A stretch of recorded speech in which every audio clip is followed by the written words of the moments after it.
ఆదిశంకరాచార్యుల వారు గురుతత్వాన్ని గురించి వ్యక్తం చేసినటువంటి సందర్భం. జీవితంలో అత్యున్నతమైన జ్ఞానం అంటే ఆత్మను తెలుసుకోవడం.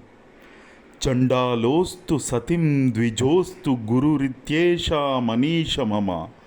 ఆత్మను పరబ్రహ్మతో ఏకత్వంగా తెలిసినవాడు, అతడు బ్రాహ్మణుడైనా చండాలుడైనా నిజంగా నాకు గురువే.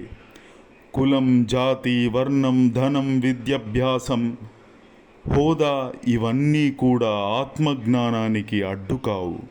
అనగా ఒకడు బ్రాహ్మణుడు సాంప్రదాయ ప్రకారం గౌరవనీయ స్థానం కలవాడు కావచ్చు, లేదా చండాలుడు కుల వ్యవస్థ ప్రకారం అణగారిన వర్గానికి చెందినవాడు కావచ్చు.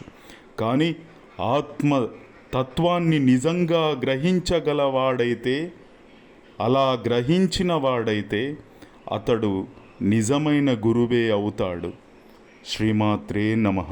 ఓం శ్రీ జగద్గురు ఆది శంకరాచార్యాయ నమః.